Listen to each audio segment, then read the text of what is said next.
Hello students. तो जैसा कि मुझे कई स्टूडेंट ने बोला कि सर आप 11th क्लास का मिड टर्म का कोर्स प्लीज़ एक वीडियो बना दीजिए, उस पे मिड टर्म के जो 6 चैप्टर हमें आने वाले हैं उसके बारे में थोड़ा सा हमें गाइड कर दें।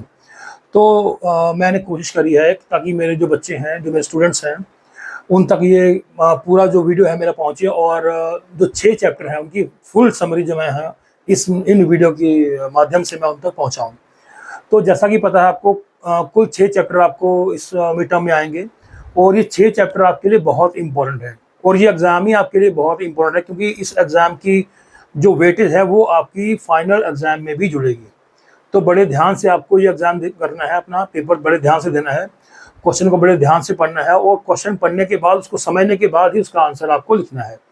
कौन कौन से इम्पोर्टेंट क्वेश्चन आपको एग्ज़ाम में पूछे जाते हैं या कौन से क्वेश्चन ऐसे हैं जो रिपीट होते हैं बार बार, वो चाहे वो 1 मार्कर हो, चाहे 2 मार्कर हो, चाहे लॉन्ग आंसर क्वेश्चन हो।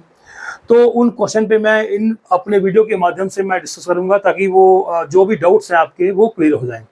तो मेरी कोशिश रहेगी कि मैं इस वीडियो से मैं पूरा सिलेबस आपको जो मिड टर्म का है वो मैं करवाऊं और आपको किसी भी टॉपिक पे कोई जो दिक्कत है वो ना रहे। फिर भी अगर किसी भी टॉपिक में आपका कोई इशू रहता है तो आप मुझे यूट्यूब में मेरे जो कमेंट बॉक्स है उसमें आप कमेंट कर सकते हैं।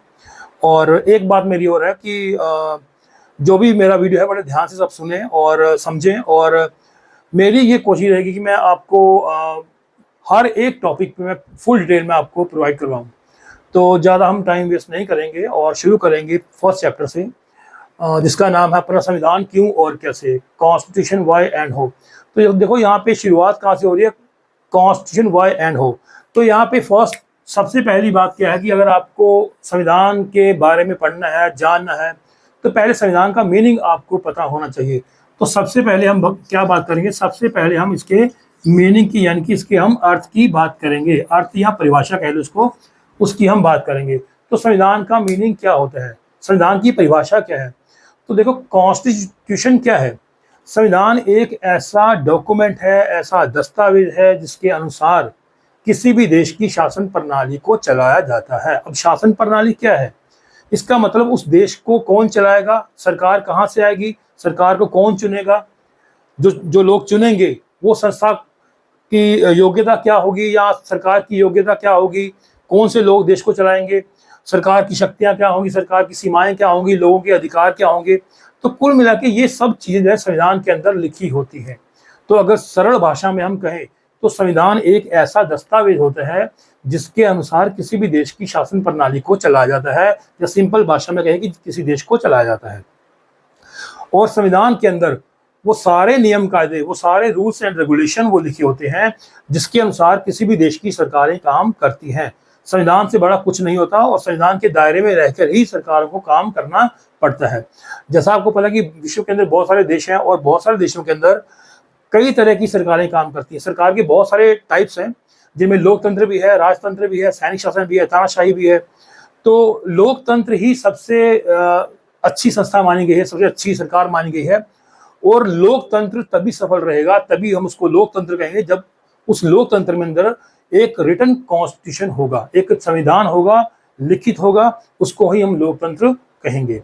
अब ऐसा नहीं है कि सभी देशों का संविधान लिखित रूप में है। अगर हम ब्रिटेन की बात करें तो ब्रिटेन के संविधान को हम अलिखित मानते हैं, लेकिन वहां भी लोकतंत्र है, राजतंत्र की कुछ झलक भी हमें वहां देखने को मिलती है। तो संविधान क्या है, संविधान एक ऐसा दस्तावेज है जिसके अनुसार देश की शासन प्रणाली चलती है। तो ये है संविधान की परिभाषा। लेकिन क्या उन देशों में संविधान है जहां पे सैनिक शासन है, तानाशाही है, वहां भी संविधान हो सकता है, लेकिन उसको बनाने वाली संस्था का क्या महत्व है, वो संस्था कहां से आई, उसको किसने चुना, ये बहुत मायने रखता है। तो कुल मिला के लोकतंत्र ही एक ऐसी सरकार है जहाँ पे संविधान का बड़ा महत्व होता है। लेकिन सैनिक शासन में, तानाशाही में, राजतंत्र में संविधान अगर होंगे भी तो उसका महत्व हम नहीं कह सकते कि वो महत्व उसका लोकतंत्र वाला हो, क्योंकि वहाँ संविधान को बनाने वाली संस्था वो राजा भी हो सकता है, वो तानाशाह भी हो सकता है, वो सैनिक शासक भी हो सकता है, जो संविधान के नियम कायदे अपने अनुसार तय करे, ना कि जनता के अनुसार। लेकिन लोकतंत्र ही एक ऐसी संस्था है जहाँ पे नियम और कायदे जनता की जरूरतों के अनुसार तय किए जाते हैं। तो शुरुआत करते हैं हम अपने चैप्टर की, संविधान क्या है, संविधान क्यों और कैसे। तो जैसा कि मैंने बताया कि संविधान एक दस्तावेज है जिसके अनुसार किसी भी देश की शासन प्रणाली को चलाया जाता है। अब अगर हम भारत की बात करें तो भारत के संविधान की रूपरेखा क्या है, भारत का संविधान कैसे बना, हम भारत के संविधान को क्यों मानते हैं, उसकी मान्यता क्या है। तो सेकंड हमारा जो पार्ट यहाँ कवर होगा वो होगा हमारा भारत की संविधान सभा। यहाँ पे आपको 4 मार्कर एक क्वेश्चन पूछ सकता है, 2 मार्कर में भी क्वेश्चन पूछ सकता है, जिसको हम बोलेंगे कॉन्स्टिट्यूएंट असेंबली। Constituent assembly. अब यहां देखिए संविधान सभा क्या है, यहां भारत की संविधान सभा का निर्माण कैसे हुआ। तो ये क्वेश्चन बहुत इंपॉर्टेंट है, 4 मार्कर में ज्यादातर ये एग्जाम में क्वेश्चन पूछते हैं। तो देखो भारत की संविधान सभा कैसे बनी। जैसा आपको ज्ञात होगा कि देश की आज़ादी से पहले तय हो गया था कि जो ब्रिटिश गवर्नमेंट है वो भारत को आज़ाद करेगी, और उससे पहले एक कैबिनेट मिशन प्लान आया, और कैबिनेट मिशन प्लान की अनुशंसा के आधार पर ही संविधान सभा का गठन किया गया था। अब संविधान सभा का गठन कैसे होना था, जो कैबिनेट मिशन था उसका तो ये मानना था कि सार्वभौमिक व्यस्क मताधिकार के आधार पर ही संविधान सभा का निर्माण हो, लेकिन उसमें समय बहुत ज्यादा लगता। तो विधि चुनी गई समानुपातिक प्रतिनिधित्व यानी कि प्रोपोर्शनल रिप्रेजेंटेशन। तो संविधान सभा का निर्माण कैसे हुआ ये मैं बता दूं आपको। संविधान सभा के निर्माण के लिए जो सदस्यों का चुनाव था वो कहाँ से होगा, तो 1946 में ही जो ब्रिटिश प्रांत थे उनके चुनाव हुए थे। उन प्रांतों में जो मेंबर चुने गए उन मेंबर ने संविधान सभा के मेंबर को चुनकर भेजा।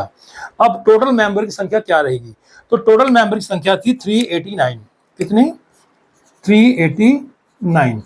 अब ये मेंबर का ब्रेकअप क्या था, ब्रेकअप यह कि 292 मेंबर जो थे ब्रिटिश प्रांत से आएंगे। कहां से? ब्रिटिश प्रांतों से। अब ये ब्रिटिश प्रांत क्या है, ये ब्रिटिश प्रांत हिस्सा वो था भारत का जिस पर ब्रिटेन की गवर्नमेंट का अधिकार था। उसके अलावा थी रियासतें, 93 मेंबर आएंगे रजवाड़ों से जिनको हम बोलते हैं प्रिंसली स्टेट या फिर भारतीय रियासतें, और 4 मेंबर आएंगे कमिश्नरेट के प्रांतों से यानी कमिश्नर के प्रांतों से। तो टोटल इनकी संख्या क्या होगी आपकी 389। तो ये तय हो गया कि ये मेंबर जो है पूरे भारत से चुनकर आएंगे 389।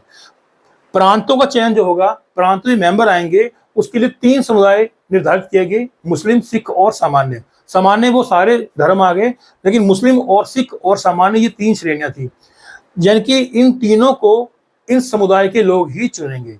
और ये तय हुआ कि 10 लाख की पॉपुलेशन पे एक मेंबर चुना जाएगा, यानी कि जिस क्षेत्र में जिस धर्म की जनसंख्या होगी, जितनी जनसंख्या होगी उसको 10 लाख से डिवाइड किया जाएगा, और जो भी रिजल्ट रहेगा उतने मेंबर उस धर्म के चुन लिए जाएंगे। तो कुल मिला के 389 मेंबर चुने जाएंगे। 299 प्रांतों से आएंगे, 93 रियासतों से और 4 कमिश्नर के प्रांतों से। ये 292 के लिए चुनाव हुआ, और चुनाव हुआ समानुपातिक प्रतिनिधित्व की प्रणाली के द्वारा। 3 समुदायों में बांटा गया इसको, मुस्लिम, सिख और सामान्य। सभी धर्म के लोगों ने अपने अपने धर्म के लोगों को चुना, यानी कि मुस्लिम, सिख और सामान्य अपने अपने धर्म के लोगों के चुनाव में इन लोगों ने भागीदारी करी और अपने लोगों को चुनकर संविधान सभा में भेजा। तो टोटल मेंबर 389 चुन लिए गए। तो 3 श्रेणियां थी। अब क्वेश्चन में क्या पूछेगा आपसे कि संविधान सभा का निर्माण कैसे हुआ। तो निर्माण जो था, संविधान सभा के जो मेंबर थे वो इनडायरेक्ट चुनेंगे। पहली बात तो लोगों ने उनको डायरेक्ट नहीं चुना, उनका चुनाव प्रांतीय विधानसभाओं के मेंबर ने उनको चुना। विधि क्या थी? समानुपातिक प्रतिनिधित्व की विधि थी। 10 लाख की पॉपुलेशन पे एक मेंबर चुना गया, और 3 श्रेणियों में धर्म को रखा गया, मुस्लिम, सिख और सामान्य, और इन धर्म के लोगों ने अपने अपने मेंबर को चुनकर भेज दिया। क्लियर? तो इस तरीके से संविधान सभा का निर्माण हुआ। और एक बात यहाँ पे आपको ध्यान रखनी पड़ेगी, आजादी के बाद पाकिस्तान जब बढ़ा तो पाकिस्तान के जो मेंबर थे उस समय संविधान सभा में वो इससे अलग हो गए। तो 389 मेंबर चुन लिए गए। अब संविधान सभा की कार्यशैली क्या थी, उसने अपना कामकाज शुरू कैसे किया। तो यहाँ पे थर्ड पार्ट बनेगा आपका संविधान सभा की कार्यशैली।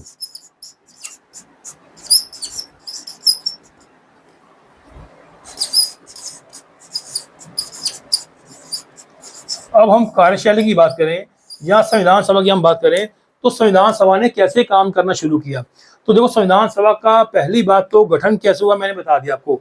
देखो अभी बुक के अकॉर्डिंग आपके कुछ क्वेश्चन होंगे कि संविधान क्या होता है, उसकी जरूरत क्या है, उसकी विशेषताएं क्या है, उस पर हम बाद में डिस्कस करेंगे। पहले हम भारतीय संविधान सभा की हम बात करेंगे।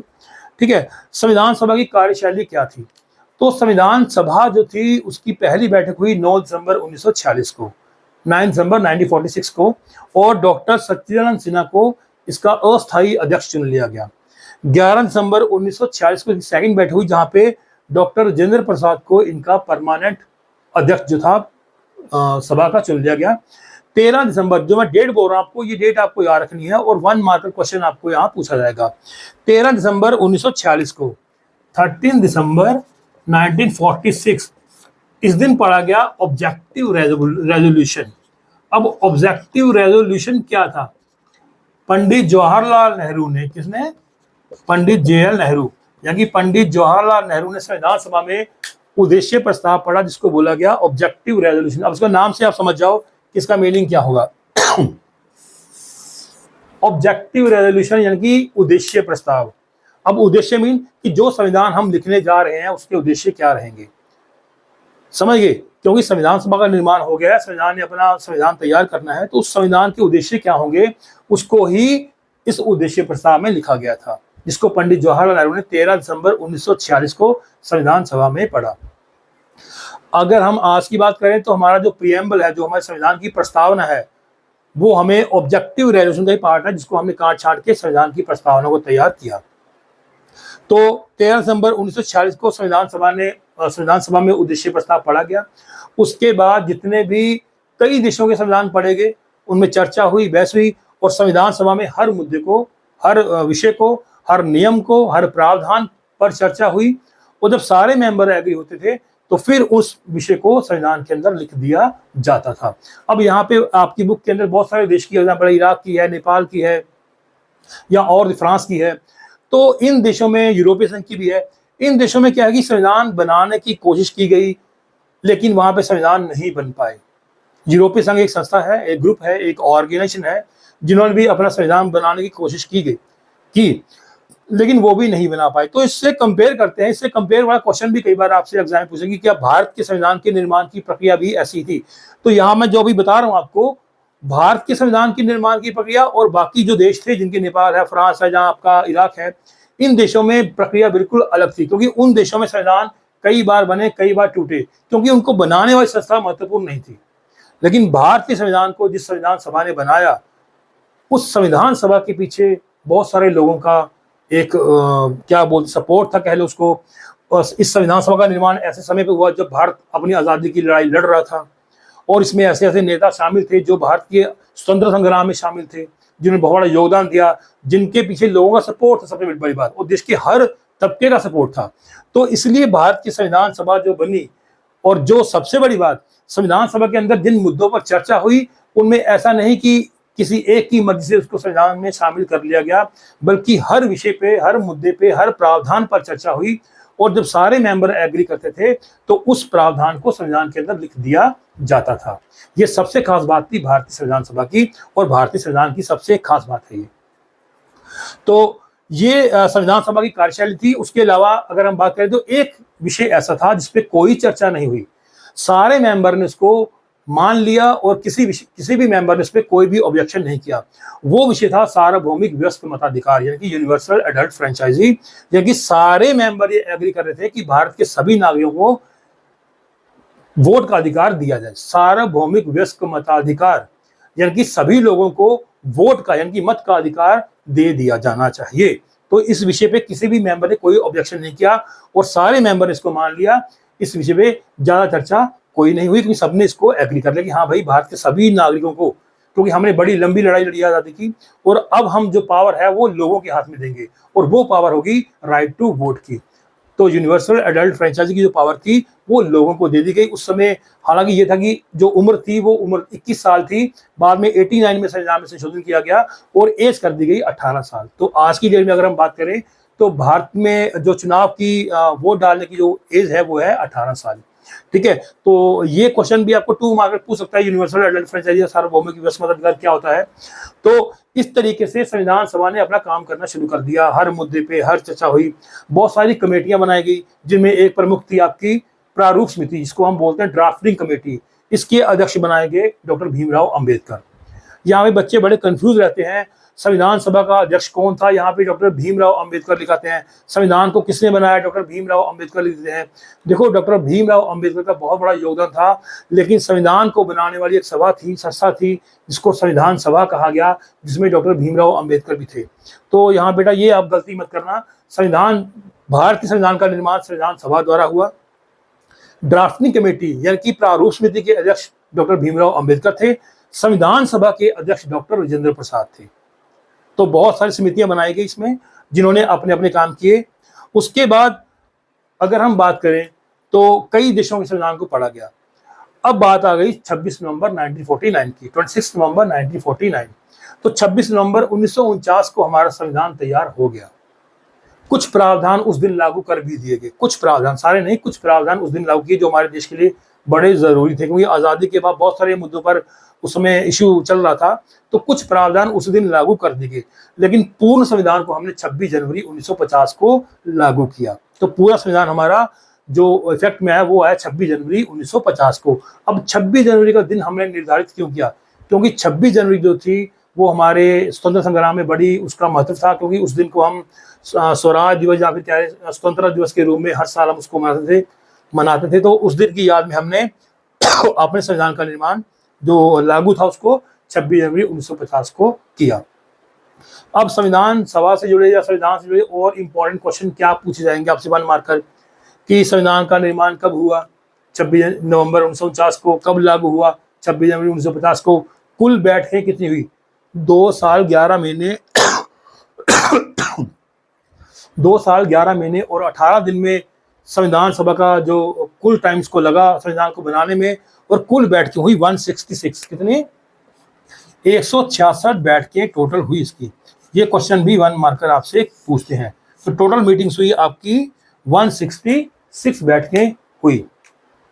तो इस तरीके से भारत का संविधान लागू हो गया और भारत एक गणतंत्र जो देश था वो हमारा बना। अब आगे बात करेंगे हम संविधान की जो मेन क्वेश्चन जो चैप्टर में आपके पूछते हैं, जो कई बार आपके एग्जाम में पूछा भी गया है, वो क्वेश्चन है कि भारतीय संविधान जो है उसकी विशेषताएं क्या हैं। तो भारतीय संविधान की अगर हम विशेषताओं की बात करें या उसके कार्य की बात करें तो वो मेन क्या हैं। तो यहाँ पे 2-3 क्वेश्चन मेन आपके जो ज़्यादातर बच्चे कंफ्यूज होते हैं। अगर हम बात करें कि भारतीय संविधान की विशेषताएं क्या है, फीचर्स क्या है उसके, या पहले हम बात करते हैं संविधान के कार्य क्या है।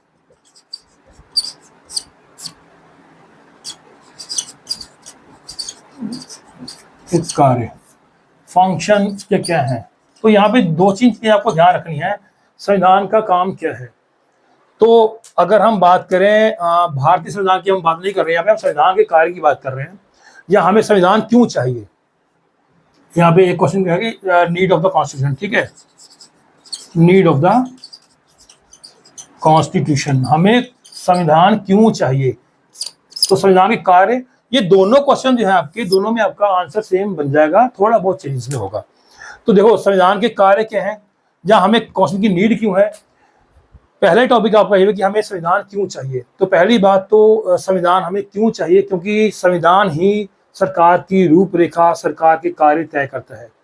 संविधान ही लोगों के बीच में तालमेल बिठाता है। अब तालमेल या कोऑर्डिनेशन कैसे बिठाएगा संविधान, कोऑर्डिनेशन इस तरीके से संविधान बिठाएगा कि संविधान के अंदर जो नियम कायदे लिखे हैं वो नियम कायदे सब पर बराबर रूप से लागू होते हैं, ठीक है, वो किसी को उसमें कोई भेदभाव नहीं कर रहे, सबके बराबर रूप से लागू होते हैं। और जब सबको बराबर अधिकार मिलेंगे, सारे नियम सब पे बराबर रूप से लागू होंगे, तो लोगों के बीच में एक कोऑर्डिनेशन, एक समन्वय जो है वो बना रहेगा। उसके बाद संविधान जो है, जो गवर्नमेंट है, गवर्नमेंट के ऊपर लिमिटेशन भी लगाता है, उसको पावर भी देता है। ये बहुत इंपॉर्टेंट पार्ट है। संविधान जो है गवर्नमेंट को पावर दे रहा है। अब पावर कैसे दे रहा है वो, क्योंकि संविधान के अंदर लिख दिया गया। अगर हम बात करें इंडियन कॉन्स्टिट्यूशन की, तो जो हमारे 3 ऑर्गन हैं गवर्नमेंट के, जो हमारे सरकार के 3 अंग हैं, विधायिका, कार्यपालिका और न्यायपालिका, इन तीनों के बीच में शक्तियों का बंटवारा किया गया है। लेकिन किसके पास कौन सी शक्ति है, ये कौन तय कर रहा है, ये संविधान ही तय कर रहा है। और सरकार को किस हद तक उन शक्तियों का इस्तेमाल करना है, ये भी संविधान ही तय कर रहा है। यानी कि सरकार के अंगों को अपनी सीमा पार नहीं करनी। तो संविधान सरकार को शक्तियां देता है और सरकार की शक्तियों पर सीमाएं भी लगाता है। अगर नंबर 3 की हम बात करें, सरकार नागरिकों को अधिकार देता है और सरकार को ये पावर भी देता है कि वो उन अधिकारों को लागू करवाए और कुछ हद तक उन पर सीमा भी लगाए। तो ये भी संविधान ही तय करता है। उसके बाद लोगों को एक राष्ट्रीय पहचान भी संविधान देता है। अब राष्ट्रीय पहचान कैसे देगा कि हम एक ही देश के नागरिक हैं और सब लोगों पर एक ही संविधान लागू हो रहा है। तो एक तरीके से हमें एक राष्ट्रीय पहचान संविधान दे रहा है। उसके अलावा हम बात करें संविधान के और कार्य क्या है, लोगों को अधिकार देता है, मौलिक अधिकार लोगों को प्रदान करता है, सरकार पर सीमाएं लगा रहा है, सरकार को पावर दे रहा है। कुछ एक्स्ट्रा पॉइंट आप इसमें ऐड कर सकते हो। चुनाव आयोग की शक्तियां तय करता है, ये अधिकारों की व्याख्या करता है, न्यायपालिका की व्याख्या करता है। कितने पॉइंट आप एक्स्ट्रा इसमें ऐड कर सकते हो। यही संविधान के कार्य भी हैं और यही हमें संविधान क्यों चाहिए ये भी हमें इस पार्ट में आपका कवर हो जाएगा। उसके बाद अगर हम बात करें भारतीय संविधान की, तो यहाँ क्वेश्चन आपका बैठेगा feature of the Indian constitution, features of the Indian constitution. मैं शॉर्ट में लिख रहा हूं, ठीक है, यानी भारतीय संविधान की विशेषताएं क्या है, मैं शॉर्ट में इसे ले रहा हूं। अब देखो भारतीय संविधान की विशेषताएं क्या है, ये क्वेश्चन भी एग्जाम में ज्यादातर पूछते हैं आपसे। तो सबसे पहली बात हम करें तो पहला क्या है इसका कि ये रिटन डॉक्यूमेंट है। क्या है ये? रिटन है, यानी लिखित रूप में है कि भारत का संविधान लिखा हुआ है। इसके अंदर 395 अनुच्छेद हैं, 22 भाग हैं और 12 अनुसूचियां हैं, ठीक है, यानी कि 395 आर्टिकल है, 22 पार्ट्स हैं और 12 शेड्यूल है इसके अंदर।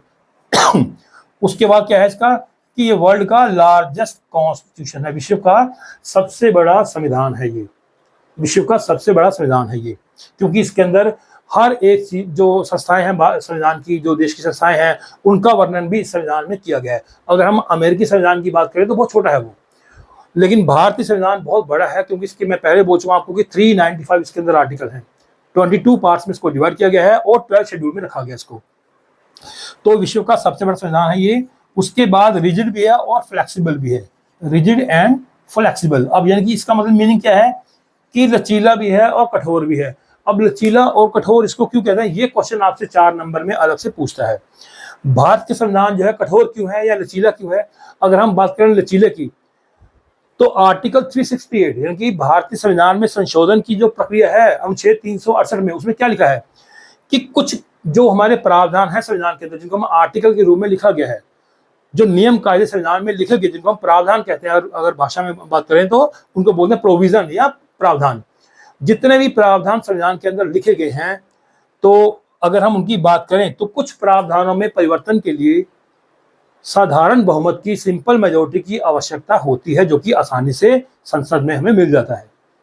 लेकिन इसको हम रिजिड क्यों कहते हैं, कठोर क्यों कहते हैं?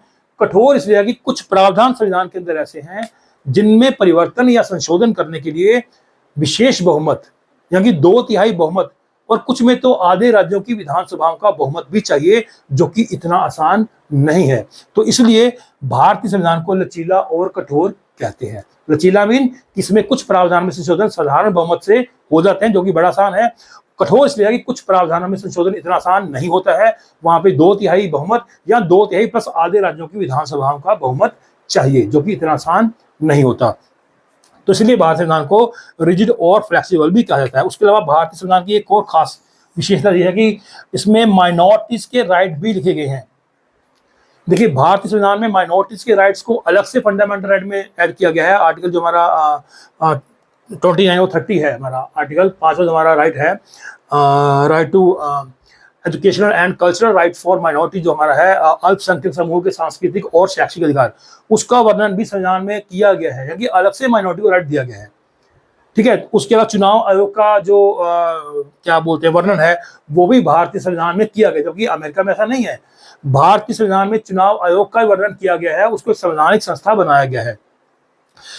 तो ये कुछ मेन फीचर है भारतीय संविधान में जो लिखेंगे। रिटन कॉन्स्टिट्यूशन है हमारा, उसके बाद विश्व का सबसे बड़ा संविधान है, रिजिड है, फ्लेक्सिबल भी है, माइनॉरिटी के राइट दिए गए हैं, चुनाव आयोग का वर्णन है। उसके अलावा आप और पॉइंट भी ऐड कर सकते हैं इसमें, ठीक है। जैसे कि आपके भारत के नागरिकों को मौलिक अधिकार प्रदान करता है, सरकार पर सीमाएं लगाता है। तो ये 2, 3, 4 पॉइंट आप एक्स्ट्रा इसमें ऐड कर सकते हो, जो कि इसके फीचर में काउंट होंगे, ठीक है। फिर इसको बनाने वाली संस्था कौन सी? इसको एक संविधान सभा ने बनाया, जिसको कि लोग भारतीय जनता का एक बहुत बड़ा सपोर्ट था। हालांकि चुनाव उसके अप्रत्यक्ष रूप में हुए, लेकिन अप्रत्यक्ष चुनाव में जिन लोगों ने चुना उनको लोगों का समर्थन हासिल था। फिर इसको जिस संस्था ने बनाया वो संस्था लोगों द्वारा अप्रत्यक्ष रूप में चुनी गई थी और इसको बनाने में 2 साल 11 महीने 18 दिन लगे। जितने प्रावधान इसके अंदर लिखे गए उन सारे प्रावधानों पर चर्चा हुई। ये बड़ी खास बात थी भारत संविधान की। तो ये इसके फीचर में आप इसको लिख सकते हो। चलो आगे बढ़ते हैं। आगे अगर हम बात करें तो नेक्स्ट क्वेश्चन हमारा बनेगा हमारा sources of the Indian constitution. Sources of the Indian constitution, यानी कि भारतीय संविधान के स्रोत। अगर सरल भाषा में बोलें तो भारतीय संविधान के सोर्सेज क्या हैं। अब सोर्सेज का मतलब क्या होता है? सोर्सेज का मतलब है कि भारतीय संविधान जो लिखा गया उसके अंदर जो जो प्रावधान लिखे गए वो कहां से आए। ठीक है, तो ये मेन सोर्स, किसी चीज का उद्गम स्थल, अगर हम हिंदी भाषा में बोले तो किसी चीज का जो ओरिजिन है वो कहां से हो रहा है उसको हम बोलते हैं सोर्सेज। तो भारत, ये क्वेश्चन बहुत इंपॉर्टेंट है। यहाँ पे 2-3 क्वेश्चन बनेंगे आपके कि भारतीय संविधान को पुष्प गुच्छ क्यों कहते हैं, फ्लावर बुके क्यों कहते हैं इसको, या फिर पूछते हैं कि ये उधार का थैला क्यों है। ये क्वेश्चन भी आप पूछता है। यहाँ 2 क्वेश्चन 4 मार्कर और थर्ड क्वेश्चन आपका sources of the Indian question के नाम से बनेगा। ये क्वेश्चन 3 नाम से पूछेगा आपसे, आंसर सब में एक ही आपका आएगा। तो अगर हम बात करें तो सोर्सेज कौन कौन से हैं, कहाँ से कौन कौन से प्रोविजन या कौन कौन से प्रावधान हमने दिए। तो पहले अगर बात करें हम तो यहाँ पे आएगा आपका government of India act. Government of, मैं हिंदी में बोल रहा था अपने बच्चों को, गवर्नमेंट ऑफ इंडिया एक्ट 1935। अब ये जो 1935 में एक भारतीय शासन अधिनियम अंग्रेजों के टाइम पे आया था, इसमें कई ऐसे नए कानून बनाए गए, कई सुधार इसमें किए गए और इस एक्ट का 75% जो भारतीय संविधान का हिस्सा है, इंडियन जो कॉन्स्टिट्यूशन है उसका 75% हिस्सा इस एक्ट से लिया गया। ठीक है। नंबर 2 अगर बात करें हम किसकी, ब्रिटेन की, जिसको हम बोलते हैं यूके। यूके से हमने क्या लिया, हमने लिया रूल ऑफ लॉ, यानी कानून का शासन। कानून का शासन, एपीटीपी यानी कि सर्वाधिक मत से जीतते हुए, मैं इंग्लिश में लिख रहा हूँ लेकिन मैं हिंदी बोल रहा हूँ। रूल ऑफ लॉ मीन कानून का शासन, यानी कि पूरे देश में कानून का ही शासन चलेगा, कानून से ऊपर कुछ नहीं है। FPTP mean first past the post system, यानी कि सर्वाधिक मत से जीत प्रणाली, जो सबसे ज्यादा वोट लेगा वही जीतेगा। ये प्रावधान हमने कहां से लिया, ब्रिटेन से। उसके बाद parliamentary system, parliamentary form of government कह लो या पार्लियामेंट सिस्टम कह लो, संसदीय शासन प्रणाली, ये कहां से लिया हमने, ये भी हमने ब्रिटेन से ही लिया। अगर उसके बाद हम बात करें दूसरी तो वो है यूएस की। अब यूएस से हमने क्या लिया, यूएस से हमने लिया एक तो independence of judiciary, independence of judiciary, मैं शॉर्ट में लिख रहा हूं यहाँ पे क्योंकि टाइम ज्यादा लग जाएगा। तो न्यायपालिका की स्वतंत्रता, ये प्रावधान हमने लिया अमेरिका से। उसके बाद हमने यहाँ से लिया जुडिशियल रिव्यू, जुडिशियल रिव्यू। अब इसका मतलब क्या है, न्यायिक पुनरावलोकन या न्यायिक पुनर्निरीक्षण, ये प्रावधान हमने कहां से लिया, अमेरिका से। उसके बाद जो वाइस प्रेसिडेंट है उसकी जो उसकी पोस्ट है, ये प्रावधान हमने कहां से लिया, अमेरिका से। और सबसे खास बात जो है हमारी वो है फंडामेंटल राइट्स। क्या है, फंडामेंटल, ये इनमें से कोई भी 1 मार्क 2 मार्क क्वेश्चन आपसे एग्जाम पूछ सकता है। तो जो मौलिक अधिकार कहां से लिए हमने, वो हमने लिए अमेरिका से। उसके बाद अगर हम बात करें नंबर 3 की, नंबर 4 हमारा आएगा, हमने आयरलैंड से क्या लिया, तो आयरलैंड से हमने लिया अपना डीपीएसपी, जिसको हम शॉर्ट में बोलते हैं directive principle of state policy. Ireland से हमने लिया राज्य के नीति निर्देशक सिद्धांत। ये क्वेश्चन भी आपसे एग्जाम पूछ सकते हैं, राज्य के नीति निर्देशक सिद्धांत हमने लिए आयरलैंड से। नंबर 5 अगर हम बात करें फ्रांस से हमने क्या लिया, तो फ्रांस से हमने लिया जो हमारा इक्वालिटी, फ्रेटर्निटी और liberty, equality, fraternity and liberty, इसका जो प्रिंसिपल था ये हमने लिया फ्रांस से, यानी कि समानता, स्वतंत्रता और बंधुता। ये सिद्धांत जो था ये हमने फ्रांस के सिद्धांत से लिया और हमने अपने प्रियम्बल में इसको जगह दी है। उसके अलावा क्वासी फेडरल सिस्टम जो है हमारा अर्ध संघात्मक जो शासन व्यवस्था है, उसका प्रावधान हमने फ्रांस से लिया। उसके बाद हमने अगर बात करें तो बाकी और भी बहुत सारी कंट्री है, लेकिन आपके बुक के अकॉर्डिंग इतना ही पार्ट है। अगर हम जर्मनी की बात करें, जर्मनी से हमने क्या लिया, इमरजेंसी पावर ऑफ प्रेजेंट लिया है। साउथ अफ्रीका से क्या लिया हमने, अमेंडमेंट प्रोविजन हम साउथ अफ्रीका से लिया है। तो ये कुछ मेन प्रोविजन है जो हमने अलग अलग कंट्री से लिए। तो ज़्यादातर एग्जाम के अंदर आपसे यूएस या यूके या फिर कह लो तो आपका आयरलैंड से ही पूछता है ज़्यादातर क्वेश्चन, हालांकि सारे ही पढ़ने हैं आपको। तो ये आपका फर्स्ट चैप्टर था जिसमें मैंने कोशिश करी है कि आपका सारा ही पार्ट, आपका सारा कंटेंट कवर करूं। फिर भी इसमें कोई भी आपका डाउट हो तो आप मुझे मैसेज कर देना व्हाट्सएप पे, सॉरी आप मुझे यूट्यूब पे कमेंट कर देना, मैं आप उस टॉपिक को भी कवर कर लूँगा। मैं देखता हूँ फिर भी कोई और अगर टॉपिक आपका बचा है तो।